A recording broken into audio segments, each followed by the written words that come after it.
Halo, apa kabar? Saatnya Anda menyimak Berita Medan bersama saya, Mehdi Hairi. Sejumlah berita menarik akan kami sajikan untuk Anda. Berikut 3 berita utama hari ini.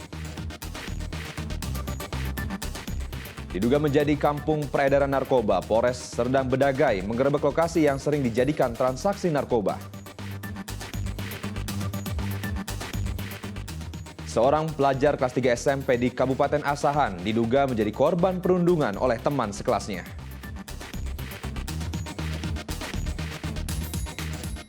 Seorang pemuda tewas tersetrum listrik, diduga saat hendak mencuri kabel dari sebuah rumah kosong.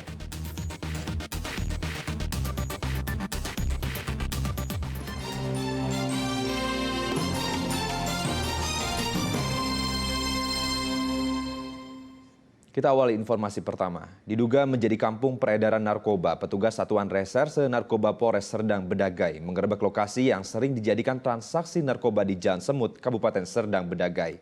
Dari penggerebekan petugas menyita puluhan gram sabu-sabu dan satu orang terduga pengguna narkoba pun ditangkap.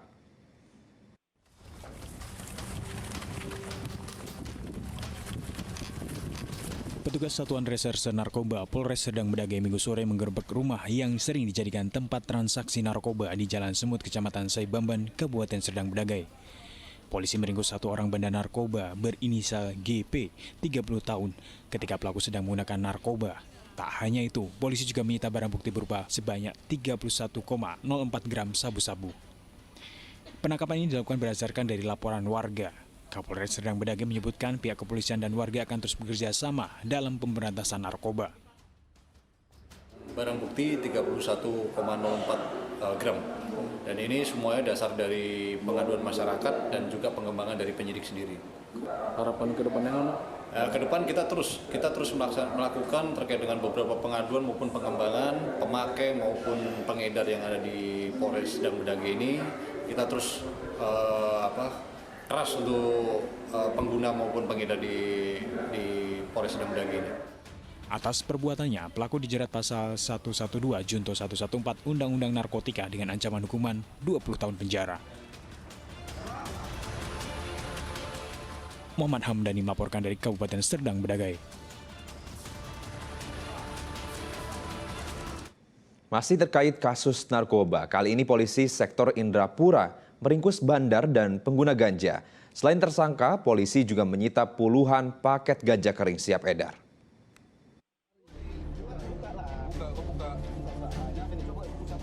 Polisi menggeledah rumah tersangka Lindung Sijabat warga desa Sukarame, Kecamatan Air Putih, Kabupaten Batubara.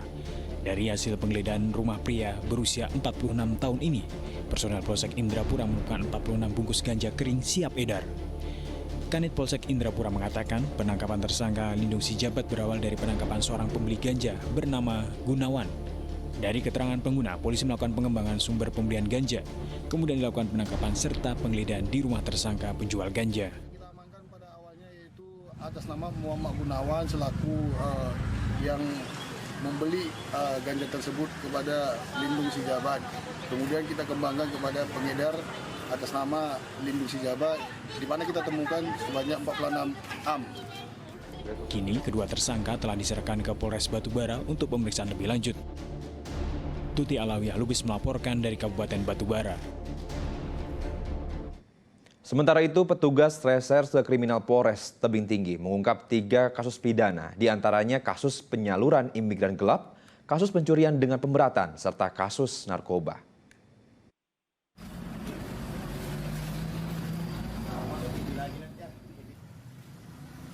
Keempat tersangka kasus pidana seperti kasus penyaluran imigran gelap dengan satu orang tersangka bernama Ical alias Jamal, warga desa Paya Pasir, Kabupaten Serdang Bedagai.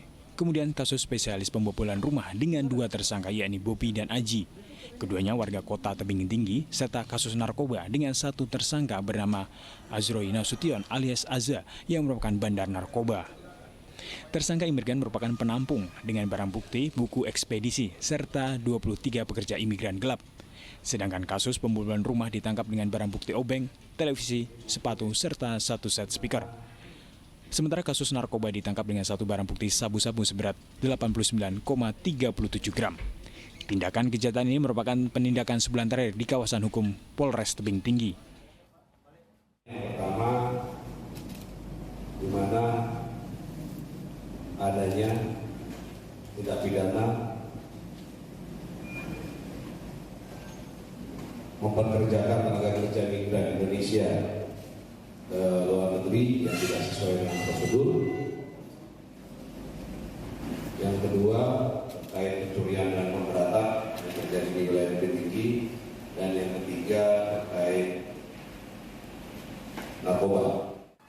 Para pelaku dijerat dengan pasal berbeda-beda dengan ancaman hukuman 5-15 tahun penjara. Muhammad Hamdani melaporkan dari Kota Tebing Tinggi. Seorang pelajar kelas 3 SMP di Kabupaten Asahan diduga menjadi korban perundungan oleh teman sekelasnya. Selain harus menjalani perawatan medis, korban kini enggan bersekolah.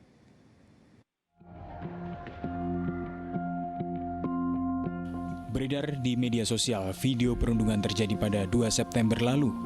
Korban berinisial MY ditendang teman sekelasnya hingga tersungkur. Bukan sekali ini saja, korban MY diduga kerap menjadi sasaran perundungan oleh teman sekelasnya sejak pertama kali sekolah di yayasan itu. Selain serangan fisik, korban juga kerap mengalami pemalakan oleh sesama teman sekelasnya. Akibat dirundung, korban mengalami trauma dan ketakutan.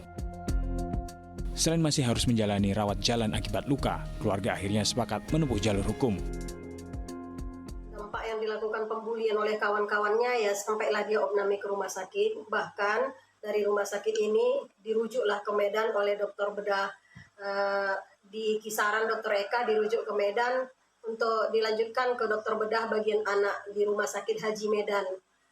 Dipukuli, ada yang memukuli kepala, menendang kepala, ada mukuli pipi, ada mukul di depan ini, di belakang, bahkan sampai menendang.